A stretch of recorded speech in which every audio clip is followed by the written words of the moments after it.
Bonjour à tous, nous sommes le 6 octobre présentement au moment où j'enregistre cette vidéo qui va être, je le pense, extrêmement révélatrice et importante. Nous avons vu dans, évidemment, Amos 8 pas mal dans son ensemble.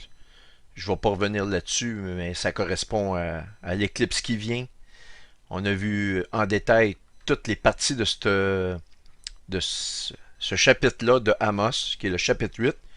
Maintenant, on va se concentrer sur un endroit très important dans lequel j'ai déjà j'ai déjà donné beaucoup d'informations à ce sujet sur le mot amertume ici, qui nous a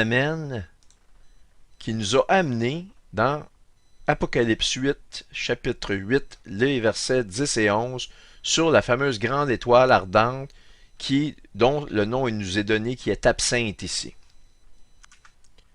Ceci dit, j'avais prévu de le faire. J'ai mis 2-3 heures d'analyse hier, simplement sur cette partie-là. Et vous allez voir, c'est vraiment troublant de voir l'information que j'ai réussi à trouver juste dans cette petite parcelle d'écriture-là. C'est à montrer que plus on creuse dans les Écritures, plus celle-ci nous démontre sa richesse qui est infinie. Alors je me lance.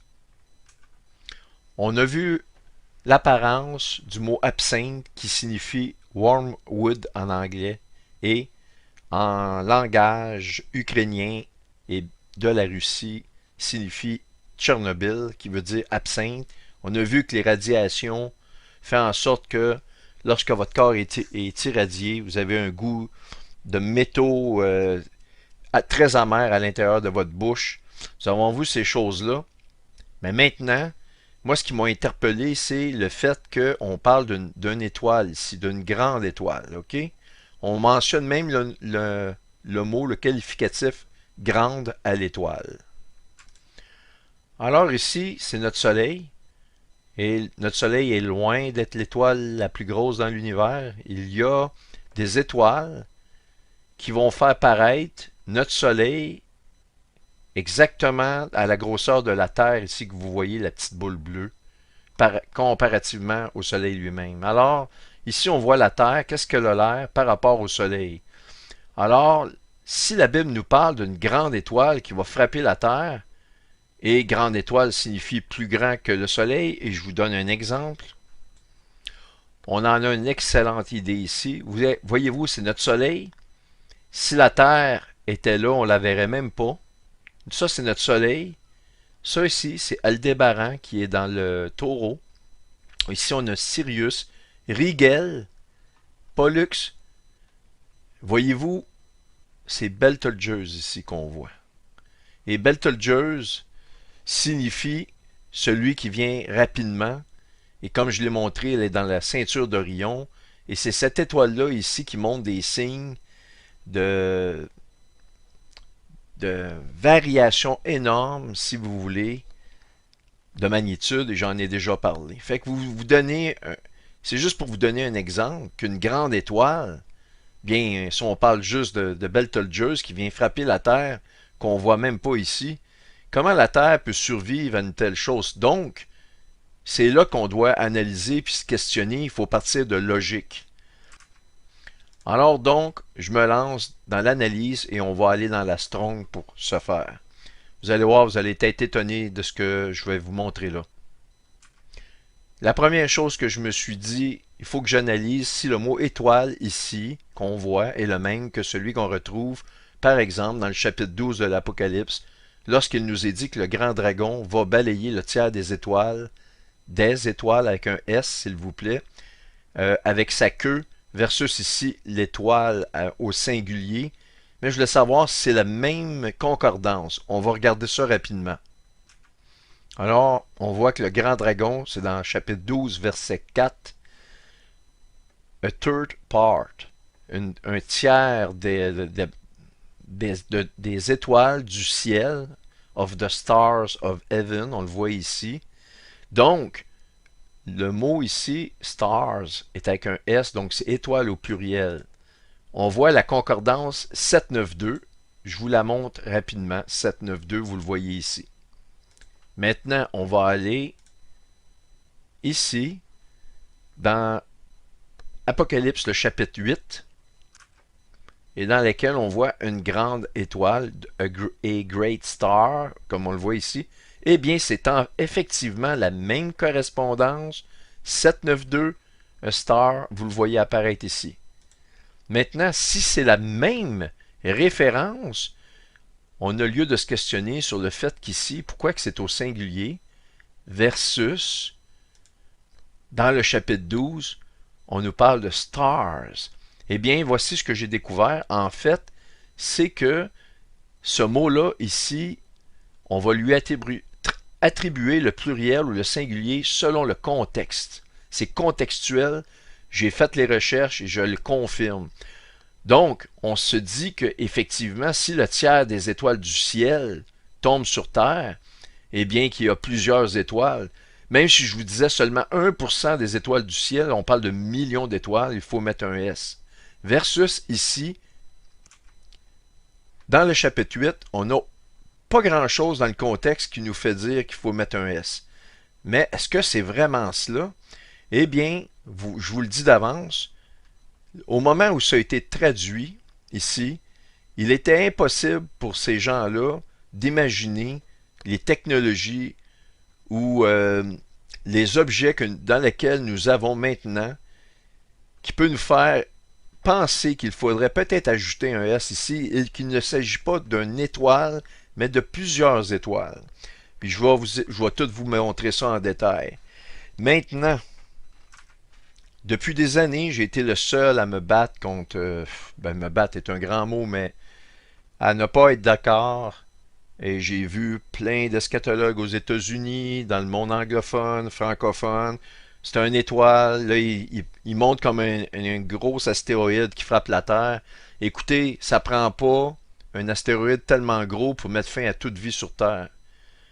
Je vous le dis, donc, ça ne nous parle pas d'un astéroïde. Est-ce que le mot astéroïde existait ou pas à l'époque? Selon moi, non.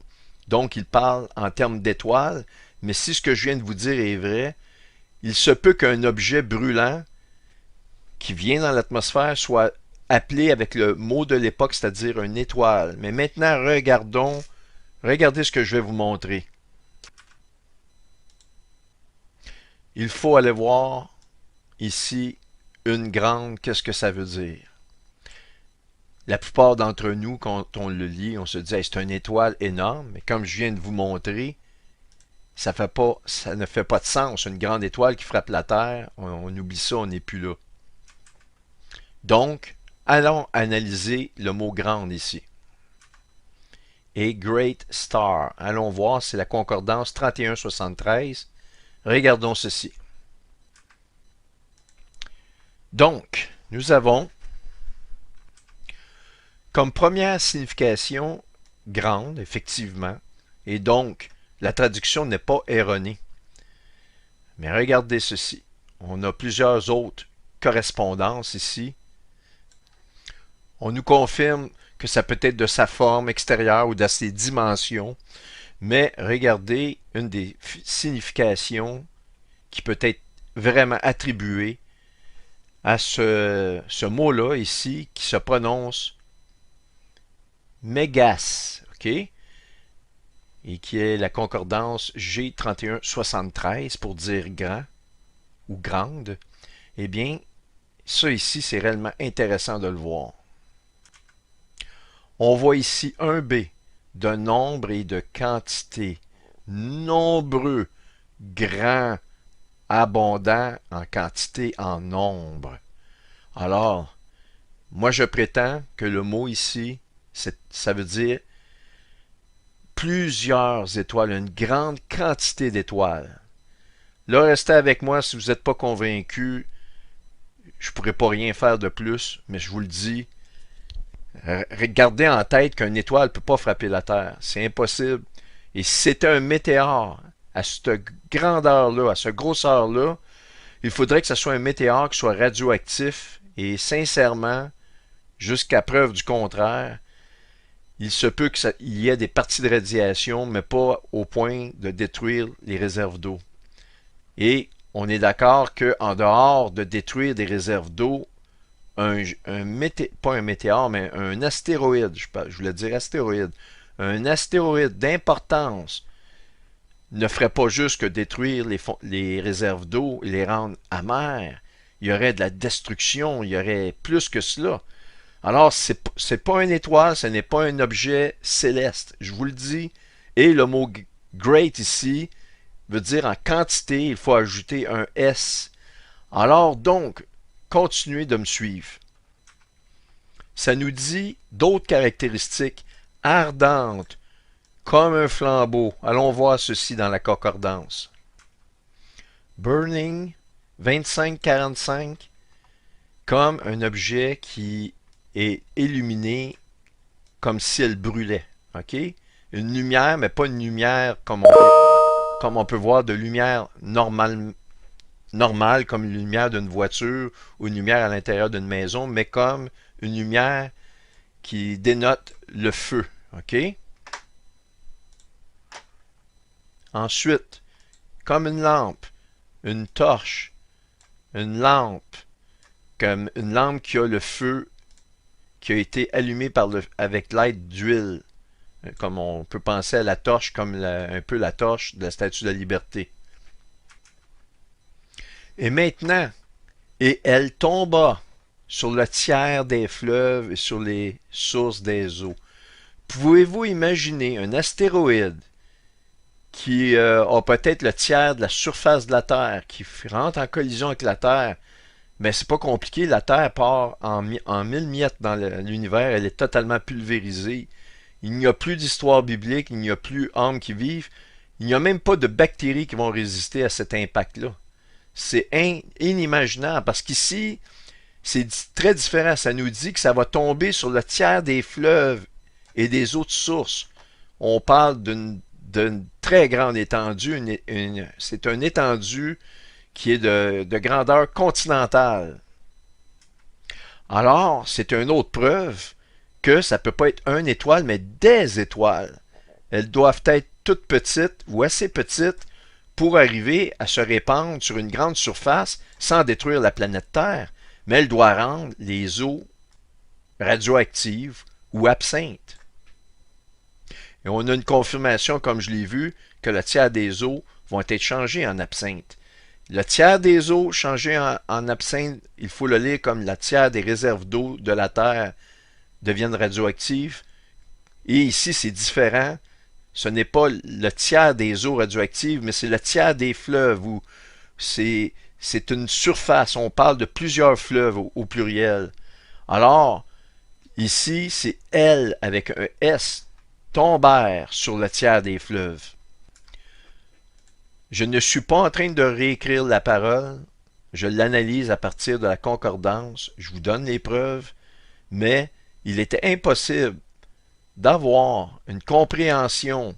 Il n'y a pas un problème ici de traduction, mais même à l'intérieur du langage d'origine qu'on voit ici, eh bien, c'était impossible pour eux de mettre un S ou non dans le langage ici qui est d'origine, qui est grec. Eh bien, si quelqu'un vous l'avait lu dans le langage original sans déroger d'un iota des phrases en grec, de ce qui a été écrit dans les écritures d'origine, eh bien, vous auriez peut-être compris qu'il y avait une étoile et non pas plusieurs, parce que c'est impossible. Et aujourd'hui, à la lumière de tout ce qui arrive, à la lumière de ce que je vous ai montré, nous savons qu'il s'agit fort probablement, je vous dis fort probablement à ce stade-ci de ma présentation, de missiles intercontinentaux à tête nucléaire. OK? Mais suivez-moi. Alors, pour la suite, transportons-nous dans nul autre que Habakkuk, chapitre 1, dans lequel, pour vous mettre en contexte, jusqu'à quand, ô Éternel, j'ai crié et tu n'écoutes pas, j'ai crié vers toi à la violence, tu ne secours pas, comme un cri de cœur que les temps sont tellement difficiles que c'est comme si le Seigneur n'est pas présent et rien ne se passe. Et il répond qu'il les fait tous monter à l'hameçon, qu'il les appâte. Mais qui sont les joueurs que l'Éternel appâte avec un hameçon et qui attire dans son filet. La réponse nous est donnée. Et en passant, il répond ceci, il dit, jetez les yeux parmi les nations, regardez, soyez saisis d'étonnement, d'épouvante, car je vais faire en vos jours une œuvre que vous ne croiriez pas si on la racontait. Alors actuellement, évidemment, j'ai beaucoup de gens qui me narguent de qu'est-ce que je dis là, et soyez assurés que c'est contre mon gré que je présente ces choses-là. J'arrive à ces conclusions-là, c'est pas des désirs personnels que ces choses-là arrivent. En fait, je prie très fortement de ne plus être ici. C'est des choses que personne ne peut imaginer ni voir.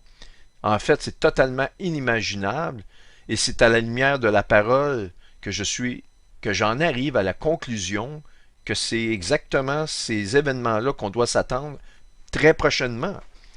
Alors, effectivement, ce que je dis est incroyable. Même si je la raconte, et c'est exactement, bizarrement, ce que je suis en train de faire. Ben, je voulais vous faire juste une petite mention de cette partie-là des Écritures. Eh bien, ceux qui sont appâtés, eh bien, la réponse nous est donnée au verset 6. Je vais susciter les Chaldéens, États-Unis d'Amérique. On nous dit de ce peuple, les Chaldéens, dans les derniers jours, qu'il est furibond, qui veut dire amer.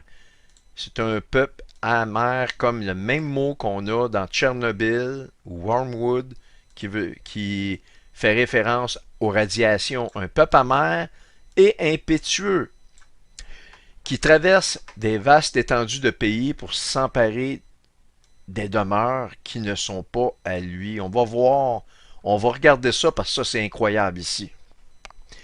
On va regarder, ces chevaux sont plus rapides que les léopards, plus agiles que les loups du soir, et ces cavaliers s'avancent avec orgueil, ces cavaliers arrivent de loin, ils volent comme l'aigle qui fond sur sa proie.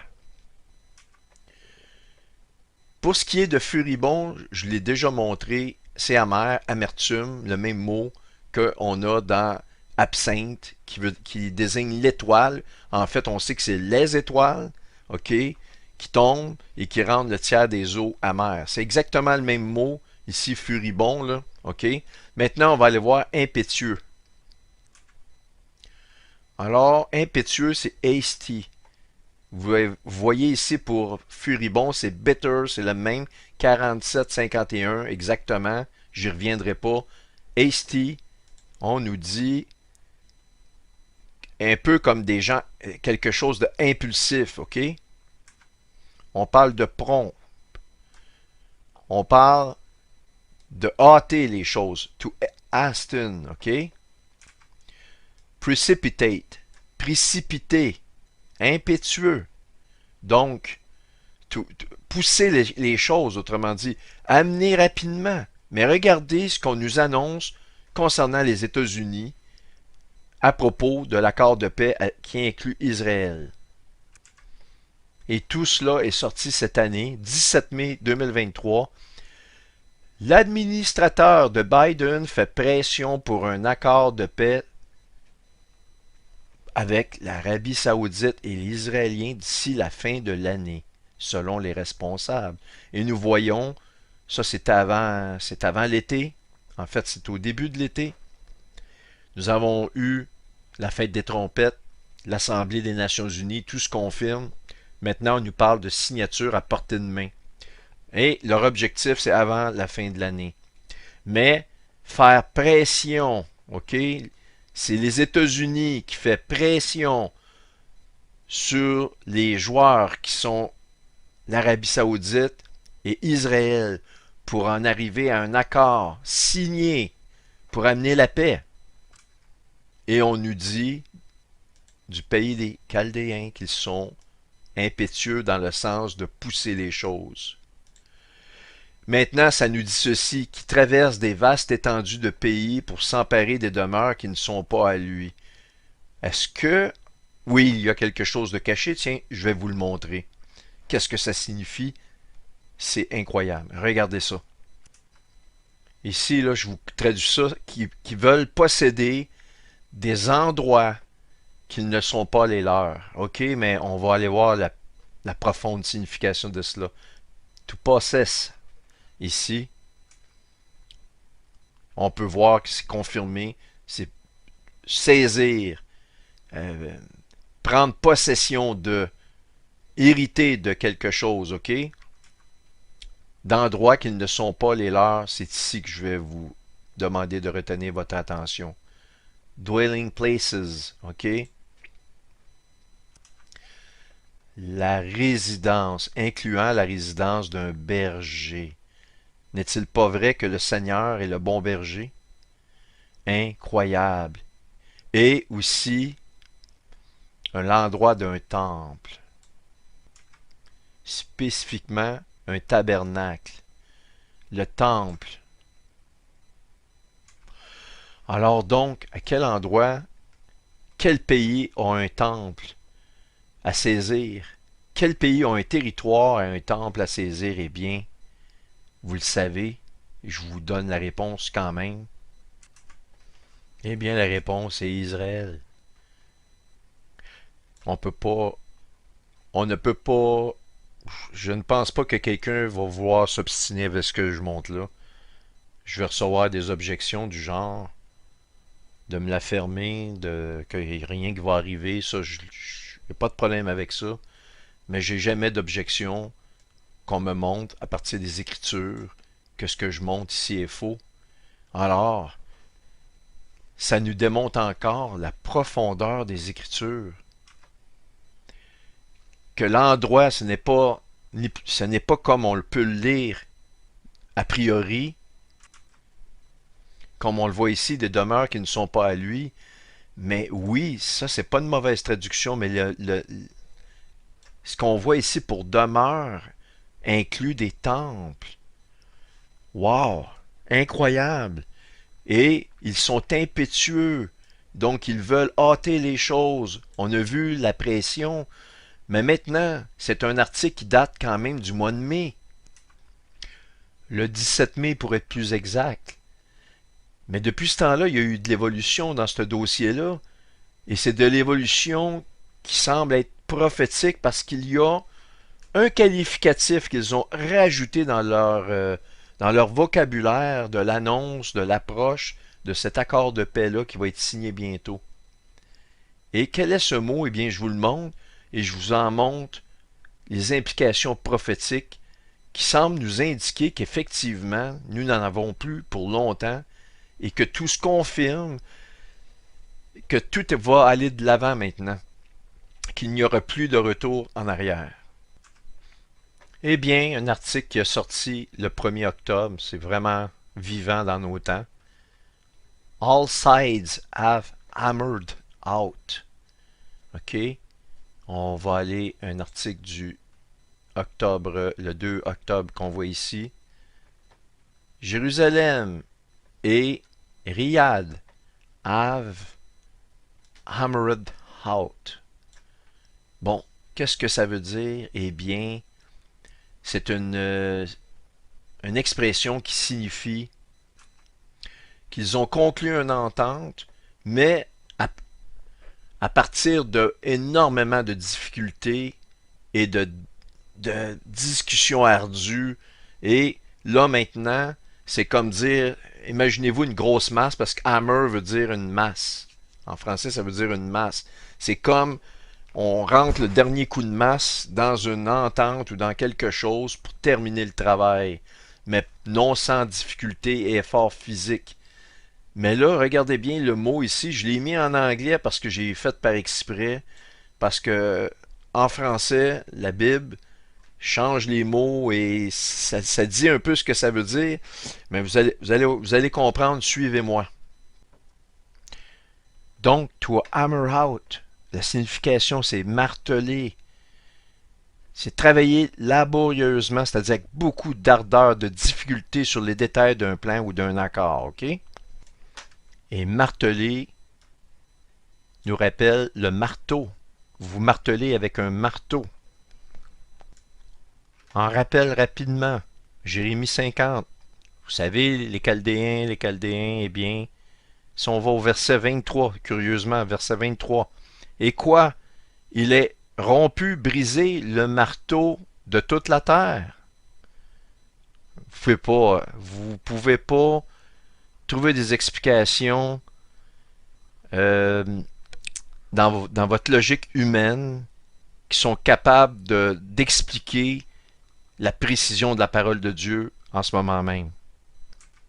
À la lumière de tout ce qui se déroule devant nous, avec cette fameuse accord de paix et d'autres choses que je vous montre actuellement qui se passent dans le monde. Au moment où cette vision prophétique, celle qui semble être décrite dans Habakkuk 2, du chapitre 12 de l'Apocalypse, semble être en évolution et se déroule au-dessus de nos têtes présentement. Maintenant, dans Jérémie 51, on recommence. Tu as été pour moi un marteau, un instrument de guerre. J'ai brisé par toi des nations. Par toi, j'ai détruit des royaumes. Tu divises Jérusalem, c'est la fin de ton pays.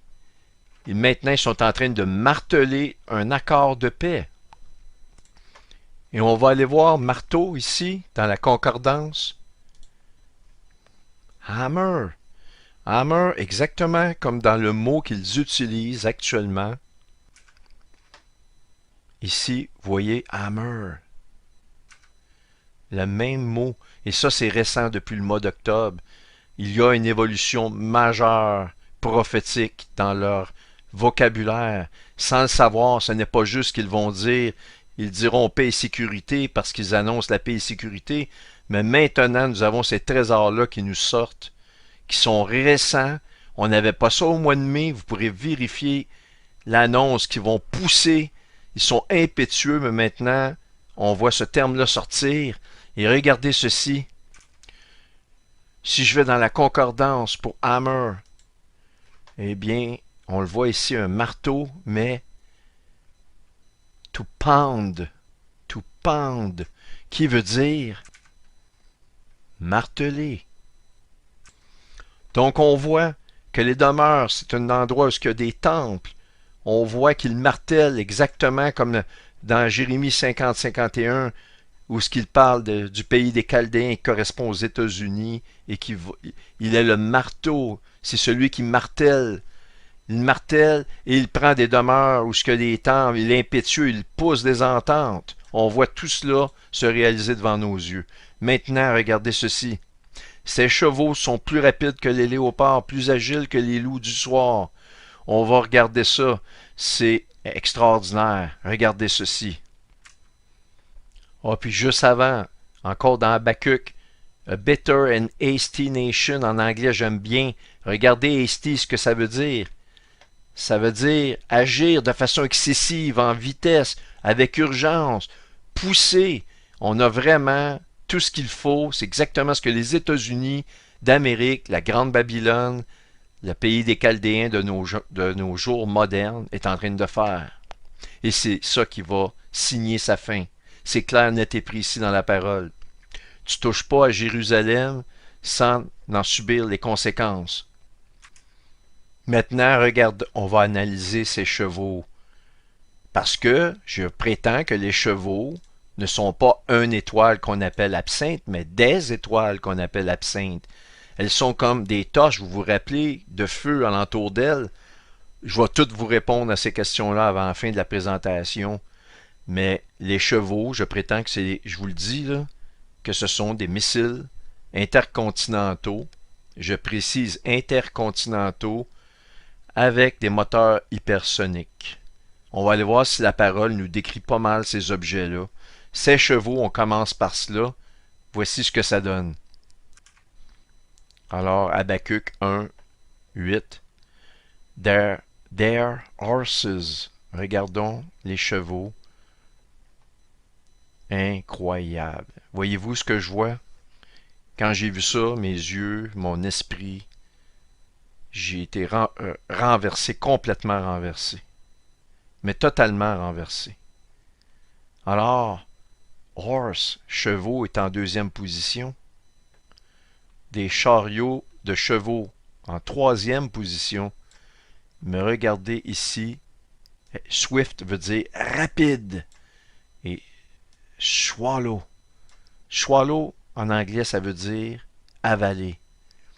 Mais, ce n'est pas le terme avaler ici dans lequel il s'agit, on a la preuve ici, also et swallow, from its rapid flight. Un swallow, en français, c'est un hirondelle, comme le vol rapide d'un hirondelle. On va se concentrer là-dessus parce que là, on commence à comprendre des choses qu'on ne pouvait pas comprendre avant, à la lumière de ce qui se passe, notamment entre la Russie et les États-Unis actuellement, dont la décision de la Russie, ou le fameux filet, le piège dans lequel l'Éternel décrit à Habakkuk dans son premier verset, qu'il dit qu'il les apporte dans un filet, eh bien c'est l'Ukraine, et le mot Tchernobyl, origine de l'Ukraine. Alors pourquoi l'hirondelle s'appelle swallow, comme avaler? Alors la réponse nous est donnée. Pourquoi l'hirondelle s'appelle-t-elle avaler? Il répète hirondelle, c'est une mauvaise traduction, mais je fais ça pour sauver du temps et pour m'aider à vous présenter ça. Les hirondelles sont ainsi nommées parce qu'elles volent la bouche ouverte en avalant les insectes. On les trouve le plus souvent près de l'eau et ont besoin d'un espace ouvert, loin ou au-dessus du couvert forestier. Donc, ils volent réellement dans des endroits qui est dépourvu d'obstacles. Ça, c'est extrêmement important. C'est incroyable ce que je vais vous montrer là. Pour attraper de la nourriture, l'hirondelle, bon violet vert, comme les autres hirondelles, si la race n'est pas importante, niche dans des cavités et construit son nid d'herbes et de mauvaises herbes tapissées de plumes. OK? Mais donc, regardez une autre caractéristique de l'hirondelle, c'est incroyable. Elles partent alors en groupe large, sur un large front. Donc, ils partent pas juste une, mais plusieurs à la fois. C'est leur façon dont ils vont se nourrir.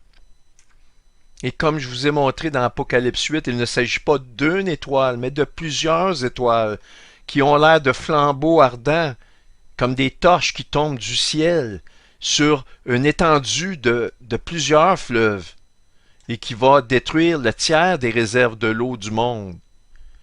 Et 16 étoiles s'appellent absinthe et non pas 7 étoiles. OK? Donc l'hirondelle part justement en grand groupe de plusieurs sur un large front, effectue de très longues distances par jour. Ce sont des animaux, on parle de 2 à 300 km, mais c'est énorme pour un oiseau de faire ces distances-là, pour se nourrir. Donc, caractéristique, ils partent en grand nombre, plusieurs, ils volent éloignés des obstacles. Et ils se déplacent à de grandes vitesses. L'hirondelle est un oiseau extrêmement agile et a la capacité de changer de direction non seulement facilement, mais il le fait souvent. Et c'est exactement la caractéristique qu'on donne de ces chevaux-là. On est d'accord que chevaux, on est loin du compte en mettant ici une traduction, c'est chevaux. OK? C'est réellement, on parle de, comme ça vole, c'est comme un hirondelle. Donc ça vole en grand groupe lorsqu'ils vont se nourrir ou aller chercher leur proie. OK? Retenez, chercher leur proie. Ils vont aller en grand groupe et plusieurs, comme des hirondelles. On continue. On va aller voir plus rapide maintenant. C'est insoupçonné ce qu'on va voir là. Je vous le dis tout de suite là. On a vu les chevaux are swifter, plus rapide. Regardons, effectivement, ça signifie être léger, rapide. Réellement, on le voit, mais ce qui est incroyable, c'est ce qu'on voit aussi, c'est ceci. To make light. Rendre léger. Et surtout, to shake. Ébranler. On a vu dans Amos 8, on a vu le mot shake. Ils seront ébranlés du nord vers l'est. On continue. Ah oui, il ne faut pas que j'oublie. To make light, faire de la lumière, briller. Puis là, ceux qui disent, oui, mais light, ça veut dire léger en anglais, eh bien, regardez, je vais vous donner la réponse. Ici, on nous dit make bright, briller. Comment c'est possible que dans un même mot, on a rapide mais brillant en même temps? On est d'accord qu'un hirondelle, ça brille pas. Mais attendez, avant la fin de la présentation, ça fait de la lumière, c'est rapide. C'est donc des chevaux qui sont des hirondelles, qui sont rapides en faisant de la lumière. On continue. Ils volent comme l'aigle qui fonce sur sa proie. L'hirondelle vole et elle fonce sur sa proie. Incroyable. Maintenant, regardez ceci. Il y a deux cas de missiles hypersoniques. Il y a les missiles hypersoniques qui suivent, on nous le dit bien, ici c'est difficile à lire, mais je vais vous le lire, des trajectoires qui ne peuvent prédire, exactement comme une hirondelle qui change de direction. Et elle vole quand même à une certaine distance, pas tellement loin du sol. Et regardez ici la lumière, parce qu'elle est à l'intérieur de l'atmosphère, et même si le moteur hypersonique diminue de beaucoup la friction, eh bien, cet objet-là va être lumineux. Ils ont aussi des missiles balistiques dans lesquels la trajectoire peut être prédite, sauf que c'est l'interception qui devient impossible, étant donné que le missile voyage à proprement dit dans l'espace. Mais lorsqu'il rentre dans l'atmosphère pour aller atteindre sa cible, eh bien, il devient lumineux. Et regardez ce que ça donne, un missile, une image d'un missile hypersonique balistique. Eh bien, regardez l'image. Et ce n'est pas ce qu'on nous dit dans Apocalypse 8. Une grande étoile, ça veut dire plusieurs étoiles, comme les hirondelles. Ils partent pas seuls, ils partent en grand groupe. Ardente comme un flambeau. Ardente comme un flambeau. Et avec des têtes nucléaires, des bombes nucléaires à leur tête, eh bien, ils vont rendre les eaux Tchernobyl, les eaux amères, la nourriture, et ils vont mettre fin à une grande prostituée, of Harlot's Hand. Un article du The Sun qui vient de sortir, qui est daté du 3 octobre 2023, on craint que Vladimir Poutine se prépare à tirer son terrifiant missile nucléaire à portée illimitée. On a vu l'hirondelle, sa capacité de faire de longues distances, en guise de cadeau d'anniversaire, pour son anniversaire. Et regardez, son anniversaire, c'est le 7 octobre. Et si réellement il se passe quelque chose le 14, ça laisse 7 jours. Un peu comme Noé s'est fait avertir 7 jours à l'avance. Il reste 7 jours avant de fermer les portes de l'arche. Maintenant, regardez ceci. Je vais vous faire jouer la vidéo et regardez, est-ce que ce missile-là ici n'a pas l'air d'une torche enflammée, d'une étoile brillante? Elle monte très haut dans le ciel et elle tombe comme une étoile. Mais elle ne sera pas une seule étoile. On a lu tout le temps la grande étoile et je me suis battu pendant des années avec d'autres eschatologues et personne ne m'a écouté. On n'a jamais rien entendu de ce que je disais. Maintenant, j'espère, je n'essaie pas d'avoir raison, mais je vous le dis, c'est confirmé, la parole est très précise. D'une part, pour ceux qui sont déjà avec le Seigneur, de vous conforter, de vous montrer la puissance de la parole de votre Dieu, mais ceux qui n'ont pas encore choisi le Seigneur, de grâce, faites-le maintenant. Puis même s'il ne se passe rien le 14, le Seigneur, c'est pas quelqu'un qu'on fait rentrer dans sa vie et qu'on sort demain matin et dire « Ah, j'ai plus besoin de toi ». Ça, c'est pas sincère. Soyez sincère avec votre cœur. Puis je peux vous dire que du moment que vous acceptez le Seigneur, attendez-vous à avoir des tribulations dans votre vie. Vous allez être persécutés. On va vous faire toutes sortes d'horribles choses. Des injustices, vous allez en vivre. Je vous le dis, j'en suis témoin. Mais ça vaut la peine. Regardez si ça n'a pas de l'air d'une torche qui est un flambeau comme une étoile ardente qui vole dans le ciel. Regardez.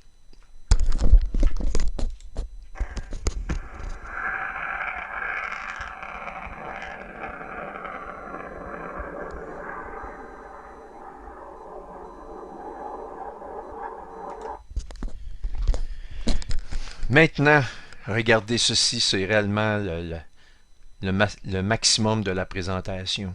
Je vous parle depuis le début du vocabulaire qui a augmenté, dont le mot marteau, marteler, il martèle l'entente. On n'avait pas ça il y a un mois. Là, on a commencé à avoir ça au mois d'octobre.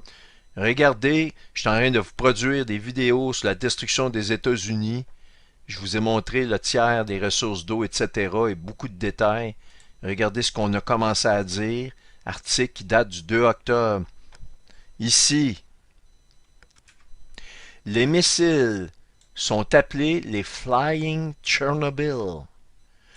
Flying Chernobyl, ça revient à dire des étoiles dont le nom est absinthe ou Tchernobyl. C'est réellement exactement ça. Et je vous ai parlé de Habakkuk 1, 2, 3. Un qui était avant la fête des trompettes, le deuxième qu'on est encore à l'intérieur, qui va se terminer le 14 pour faire place au troisième. Le troisième nous décrit une scène apocalyptique, le deuxième nous parle d'une vision qui est en mouvement, qu'il faut attendre sa terminaison, et le premier qui nous parle de la, je dirais, du désespoir de l'attente d'une réponse de Dieu qui dit oui, oui, oui, je suis en train de les appâter. Et il nous dit comment il le fait. Il nous dit qu'ils vont se hâter, ils vont être, c'est une nation d'absinthe qui est hâtive, qui martèle. Incroyable. Je vous laisse en vous montrant que les États-Unis sont extrêmement, les meilleurs experts sont extrêmement alarmés présentement. J'ai vu, on m'a envoyé, et je remercie cette personne-là, une vidéo qui est un extrait d'un média en France, dans lequel tu vois des spécialistes, mais totalement endormis, mais c'est incroyable, je veux dire. Faites-vous-en pas, au Canada, au Québec, on a le même genre de bouffons qui analysent la situation de façon arrogante, dans la plus grande incompétence. Ça se demandait s'ils font pas exprès, mais je pense qu'ils sont vraiment idiots, ces gens-là, parce que on est au risque d'une catastrophe. Il y a des enfants, des gens qui vivent. C'est réellement triste qu'est-ce qui se passe. Et on les entend rire et se moquer. Et ils arrivent chez eux la soirée, ils doivent s'ouvrir une bouteille de vin, manger du caviar, sans trop se préoccuper, en pensant que les Russes, c'est des bouffons. Sérieusement, là. Pourtant, les plus grands spécialistes, on voit ici, et c'est récent, 10 mai 2023, le général déclare que lutter contre les armes hypersoniques est impératif. Et non seulement ça, ils sont en train de se dépêcher à développer les missiles hypersoniques pour les États-Unis d'Amérique. Mais ce qui est le plus fou là-dedans, je vous ai déjà montré, puis je ne veux pas rentrer dans les détails, mais que c'est Barack Obama qui a donné cette technologie-là à la Russie. En 2013-2014, dans un genre d'échange qu'il appelait pour le bien commun russe-États-Unis avec Mme Clinton. Mme Clinton, ça a sorti dans Wikileaks. Elle a donné les secrets défense gratuitement. Elle se promène, cette femme-là, elle est totalement libre. Mais c'est réellement, on est rendu pervers, mais comme peuple, comme nation, comme race, on ne peut pas aller plus bas que ça. On est rendu plus bas qu'une larve. Je vous le dis, c'est incroyable. Moi, ça me dépasse. C'est dur à supporter de voir tout ce qui se passe. On nous confirme, il y a plusieurs articles là-dessus, vous pouvez vous amuser à aller chercher, mais d'un article qui date du 14 mars 2023. Vous voyez, oui, c'est tout récent. Pourquoi les États-Unis se lancent à plein régime dans les missiles hypersoniques? Ben oui, mais Obama leur a donné la technologie. Là, maintenant, ils font semblant de... Je dis pas qu'ils font nécessairement semblant, mais il est trop tard. Mais regardez ce que je vais vous montrer, on continue. On retourne un peu dans le passé, novembre 2022, après une récente vague de tests de prototypes, le département américain de la Défense est dans les délais prévus pour déployer sa première nouvelle arme hypersonique d'ici l'été 2023 et développer d'autres capacités de défense offensive avec des armes hypersoniques et anti-hypersoniques. Ils savent très bien qu'ils sont foutus. Mais ils se dépêchent. Ça date de 2022, ils espéraient 2023, mais regardez la réalité de la chose. Si on pose la question, quand les États-Unis vont-ils avoir en main leur première arme hypersonique ou leur missile hypersonique? Eh bien, regardez comment Habakkuk, ça semble réellement être vivant, là, pendant que cette astronomie-là se fait au-dessus de notre tête. Regardez la réponse. Robert Rash, directeur de l'acquisition des systèmes d'armes hypersoniques de l'armée, a déclaré, puis ça c'est le directeur, c'est pas n'importe qui, a déclaré dans une interview accordée début octobre, on parle de cette année, ça se fait là, à Defense News, que le service poursuivait son programme de mise en service. Ils sont en retard, ils pensaient l'avoir pour cet été, mais non. Donc, il poursuit la mise en service de l'arme hypersonique à longue portée, un missile à poussée de glisse dans l'atmosphère, lancé depuis le sol d'ici la fin de l'exercice 2023. Autrement dit, on parle de novembre, parce que c'est là que les exercices budgétaires des États-Unis. Alors, la Russie a deux choix. S'ils attendent encore 4-5 mois, les Américains vont posséder une arme qui va remettre la balance du pouvoir. Et alors, à ce moment-là, écoutez, je pense que la Russie n'a nul autre choix en connaissant toutes ces informations-là. Et c'est pas parce qu'on les lit dans les journaux. Les Russes ont un système d'espionnage. Ils savaient déjà tout le développement aux États-Unis d'Amérique de ces armes-là qui vont rentrer en compétition. Eh bien, s'ils attendent, les Russes ne pourront pas se battre sur les fronts. La guerre est perdue pour eux en Ukraine et ils sont foutus parce que l'organisation nord-atlantique de l'OTAN ont réellement une mainmise. Ils veulent rentrer en Russie. Écoutez, on est rendu réellement au bord du précipice. Alors, je vous le dis d'une façon verbale. Maintenant, j'ai les prophéties qui me parlent, selon toute vraisemblance, d'une éclipse que je vous ai démontrée, qui est celle qui vient. Je ne veux pas vous dire que ça va arriver encore au mois d'octobre, mais à la lumière de tout ce que je montre là, je veux dire, comment pourrait-il être autrement qu'on reste ici encore 6 mois ou 1 an? Je ne le sais pas, mais je ne veux pas répondre à cette question-là, mais je vous montre les informations. Alors n'oubliez pas qui date du 2 octobre, les Flying Chernobyl, les Tchernobyl volants, les absinthes volantes qui ressemblent à des étoiles. On vient de sortir ce mot-là ici exactement. Maintenant, regardez ceci, puis je vous laisse là-dessus. Amos 8, verset 10. Je changerai vos fêtes en deuil. OK? Retournez ça. Changez vos fêtes en deuil. Votre joie en tristesse. OK? Regardez ça. Ça sera un jour d'amertume. Il va changer les fêtes, la joie en deuil, et il va amener de la radioactivité de la amère. Il va rendre les eaux amères. Regardez ceci. On nous parle de flèches qui sont à habiles guerriers. Évidemment, vous avez compris qu'on parle des missiles, les flèches de l'ennemi qui n'arrivent pas bredouilles, qui ne revient pas à vide. Et les flèches, si on regarde dans la concordance, leurs flèches, their arrows, avec un S, on a effectivement flèche arrow ici, mais on a spear. Le spear ici,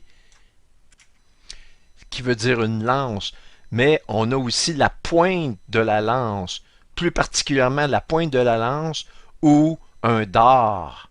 Un dard qui est exactement ceci, qui correspond exactement à ceci. La description du missile intercontinental avec moteur hypersonique balistique, le KH-47M2, le Kinzhal russe, qui se fait appeler le Dagger. Dagger qui veut dire la dague, qui est un synonyme de dard. Mais en plus, on l'appelle le Killjoy. Le Killjoy. Killjoy qui signifie, si on prend ça à proprement dit en français, tuer la joie. Et c'est exactement ce que Amos 8 nous dit. Je changerai votre joie en tristesse. Ça tue la joie avec de la radiation, de l'absinthe ou du Tchernobyl. On a ça quasiment en synonyme directement. Alors, ceci termine cette présentation-là qui n'a pas été de tout repos. Je vous laisse là-dessus. Je vais produire ça vendredi en quelque part en soirée, heure du Québec. Vous, en France, vous l'aurez un peu plus tard en soirée. Ben, probablement même qu'il sera minuit lorsque cette vidéo-là va être disponible. Je vous remercie de votre écoute. Soyez tous bénis.